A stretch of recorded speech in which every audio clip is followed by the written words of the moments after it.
What's going on, guys? It's Greg here, aka NYPrepper. It is Sunday, May 4th, 2025, and I have an emergency alert to share with you guys. Right now, it is 10 a.m. Eastern Time here in the United States, and we have some major breaking news coming in from Israel. So, just a few hours ago, the Houthis launched a ballistic missile at Israel, and apparently Israel's air defenses failed and they were unable to intercept the Houthi missile, and it landed in the Ben Gurion International Airport, causing several light injuries, and flights had to be suspended. So what you're looking at here is some footage showing the area of the Ben Gurion Airport where the missile had landed or impacted. You can see this massive plume of smoke coming up from the horizon. So major emergency breaking news, apocalyptic code black. We have a Houthi missile that penetrated Israel's Iron Dome, their famous Iron Dome air defense system, and impacted the Ben Gurion International Airport. So Israel is obviously not happy about this, and we're hearing reports from Israeli defense sources that a response to this missile attack will be very forceful and that Israel faces no restrictions. And the ex-Israeli Defense Minister Benny Gantz has called for a strong response against Iran. So this is going to pour even more cold water on Trump's efforts to make peace with Iran and to have a nuclear deal with Iran. Okay, Israel is going to be very furious about this situation. And we also have some major breaking news coming in from Iran this morning. At least 5 Iranian civilians are wounded as a result of an explosion at a petrochemical plant in the city of Qom. The cause of the blast is unknown at this time. And last night there was a massive explosion at a power plant in Iran in the Karaj province in Iran's Al-Borz Mountains. Apparently the explosions and fire occurred at the thermal power plant known as Montazir Gaim. And apparently this thermal power plant is one of the main suppliers of electricity to Western Tehran. So the Iranians are saying that this explosion was caused by weather, but it seems a little bit suspicious to me that this power plant that supplies all the electricity to Western Tehran went kaboom last night, and then this morning another kaboom at a petrochemical plant. There was also a large fire at a cardboard manufacturing facility in Nazarabad, west of Tehran. So guys, the situation in the Middle East is escalating rapidly, and what's interesting is late last night, maybe just about an hour before the Houthis launched this missile, we had 2 over-the-horizon radars that were active, and I was in the live stream, the 24/7 live stream, and I was telling you guys that this is very concerning, and I was sending out alerts about this on the app. And by the way, if you don't have my app, you got to download it. It's free.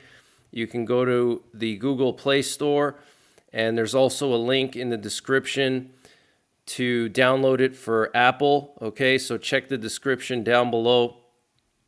But I think these 2 over-the-horizon radars were related to this Houthi missile attack.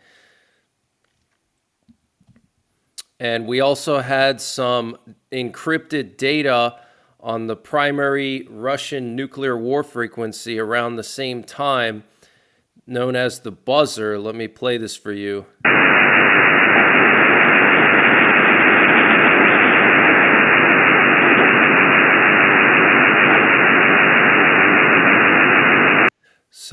that steady tone is encrypted data that Russia was sending out on their primary nuclear war frequency last night. And the president of Ukraine, Volodymyr Zelensky, issued a warning to foreign leaders attending Russia's May 9th Victory Day celebration, stating that Ukraine can't guarantee the safety of foreign leaders attending, including even China's Xi Jinping.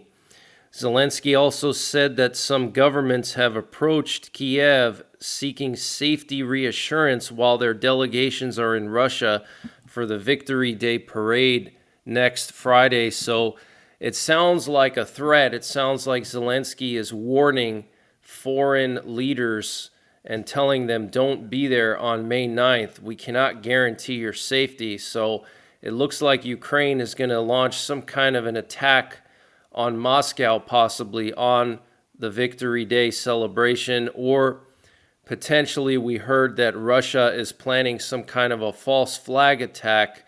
The FSB is planning a false flag attack, and we know that Putin is not going to be attending the Victory Day celebration in person. He's going to be attending via a video link, which is unprecedented. He's never done that before, okay? This is the first time Putin is going to be attending virtually. So something is going on. For Putin to have to do that means they have good intelligence of something, okay? And Dmitry Medvedev, the former Russian president, said that May 10th may not come in Kiev if Zelensky organizes provocations in Moscow on May 9th.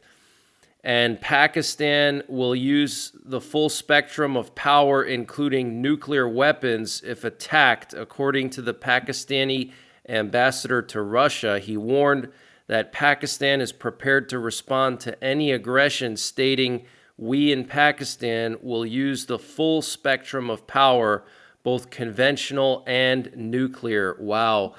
So that is absolutely insane.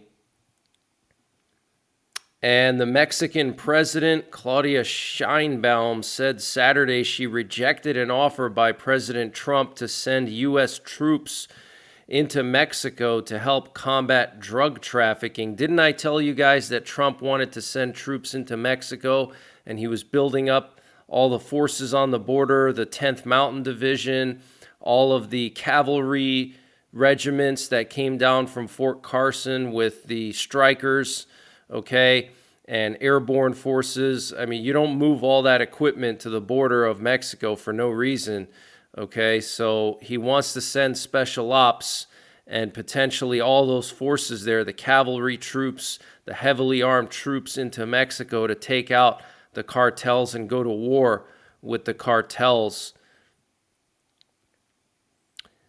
And the Washington Post is reporting that Trump was angered by his recently ousted National Security Advisor Mike Waltz's hawkish position on Iran and coordination with Prime Minister Netanyahu on military options to destroy Tehran's nuclear program, contributing to his dismissal last week. So Mike Waltz got fired, supposedly, because he was very hawkish on Iran, and he wanted the U.S. to strike Iran and not do any kind of a deal. So that is huge news. And India's NDTV is reporting that last night in Kashmir, along the border with Pakistan, India detained Pakistani special operations troops that were trying to infiltrate into Kashmir from Pakistan. And Pakistan and India engaged in small arms fire last night for the 10th night in a row following the terror attack in Kashmir. So every night, the Pakistanis are firing on India, okay?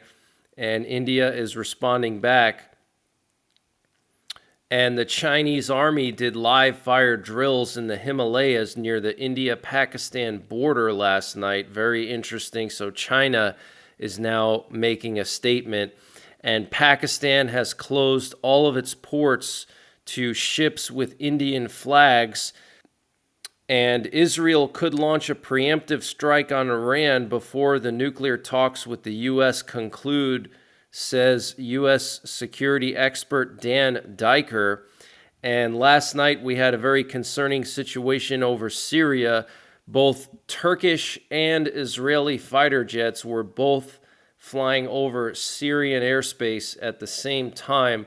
So this is very concerning because we're seeing Turkey take a much stronger anti-Israeli stance, and they're actually just about to start joint exercises with Egypt, okay? So it looks like the biblical Gog-Magog attack on Israel is taking shape. Okay, we're seeing Turkey, Iran, Russia, Egypt, all these countries around Israel are turning against Israel and joining together, okay?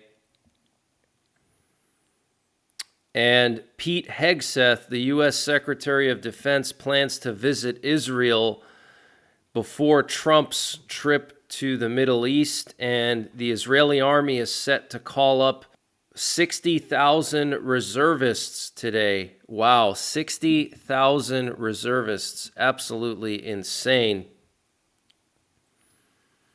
And the U.S.-led coalition is conducting its largest military drills in Syria since its arrival, based out of 2 bases in the eastern part of Syria. The exercises involving fighter jets and helicopters span from the Al Omar oil field to the Iraqi border and aim to prepare for a new phase of operations against hostile groups. Okay, so U.S.-led coalition exercises taking place in eastern Syria right now, the largest ever since the U.S. has arrived in Syria. I don't know how long ago, but this is clearly preparations for a war with Iran. Okay, they want to make sure that U.S. forces in Syria and Iraq are prepared for any retaliation by Iran and Iran's proxies, okay? And last night, the U.S. Navy conducted multiple airstrikes across Yemen, targeting locations including Sadr and the Ras Isa port oil terminal. And America cannot achieve its goals in Yemen without a ground operation, according to the Yemeni Western and Saudi-backed government. And Russia is threatening Sweden and Finland with nuclear war. Deputy Chairman of Russia's Security Council, Dmitry Medvedev, issued threats against the countries that have recently joined NATO, claiming they have automatically become targets for the Russian armed forces. Medvedev said countries such as Finland and Sweden, before joining NATO, enjoyed certain international privileges due to their geopolitical position and many other factors, but now they are part of a bloc hostile to us, which means they have automatically become targets for our armed forces, including potential retaliatory strikes and even a nuclear component. Wow. And we're hearing that Ukraine shot down not just 1, but 2 Russian Sukhoi 30 fighter jets worth $50 million each, with American AIM-9X Sidewinder missiles launched from Magura naval drones. Okay, so these are dogfighting missiles that the Ukrainians basically bolted onto a naval drone, and they launched these dogfighting missiles from the sea, and they took down these 2 Sukhoi 30 fighter jets. That's a big deal. And last night, Russia launched a few dozen drones at civilian areas of Ukraine, including the capital city of Kiev and Kharkiv. And Ukraine sent as many as 120 drones into Crimea and the Krasnodar region. And Barron's is reporting that market strategists are predicting an imminent economic recession tied to Trump's tariff policies. And there was a 6.5 magnitude earthquake in western Texas last night. Absolutely insane.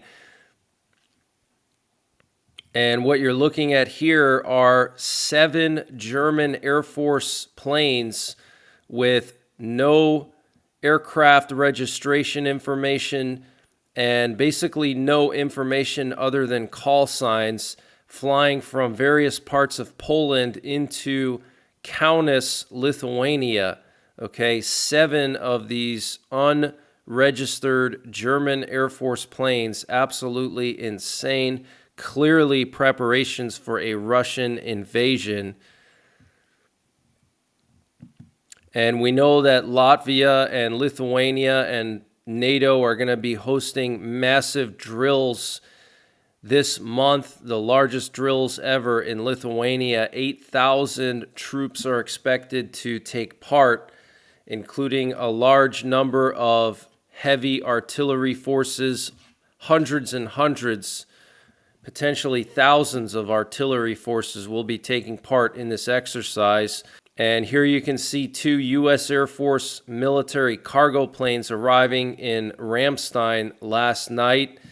And then we also had 3 aerial refuelers moved from Hawaii to the eastern U.S. One was moved to Pittsburgh, and then 2 were moved to McGuire. And these 2 bases, the one in Pittsburgh and the one in McGuire in New Jersey, are typically used for overseas missions in the Middle East and Europe. So it looks like they're shifting forces to the eastern U.S. in case they need to send them into the Middle East due to some kind of an escalation over there. But that's the latest breaking news that I have. I just wanted to come on here real quick before I go to church and let you guys know that the Houthis did strike the Ben Gurion International Airport. Several people have been injured. Israel is really pissed off. And we had multiple explosions across Iran last night and this morning at a petrochemical plant and a major power plant that supplies electricity to western Tehran. Zelensky threatening to strike the Victory Day parade next Friday, warning foreign leaders not to show up, okay? And the Mexican president saying she rejected an offer by Trump to send troops into Mexico, and Mike Waltz being fired by Trump because he was very hawkish on Iran. So I might be back later on with another update, most likely not, but I will have the 24/7 stream live all day today, and Ross is going to be updating you guys in the chat with the latest news, and I'll be sending out updates throughout the day through my app. So until the next time, take care, God bless, and don't forget the 3 Ps: prepare, practice, and persevere. And this update was sponsored by EMP Shield. Guys, EMP Shield has created a special discount just for you, the listeners of the NYPrepper channel. If you go to empshield.com and use the promo code NYPrepper, you can get 15% off your entire order.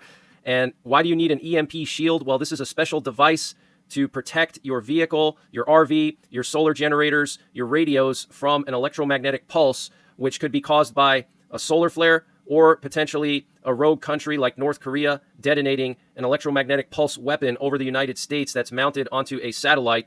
So protect your vehicles, protect your RV, protect your radios, protect your generators with an EMP Shield. Use my promo code NYPrepper to get 15% off. Installation is super simple. This is a veteran-owned business, 100% American-made, and the EMP Shields have been tested by the military, okay? And free shipping is included to the entire continental United States. And the link and the promo code are in the description below this video.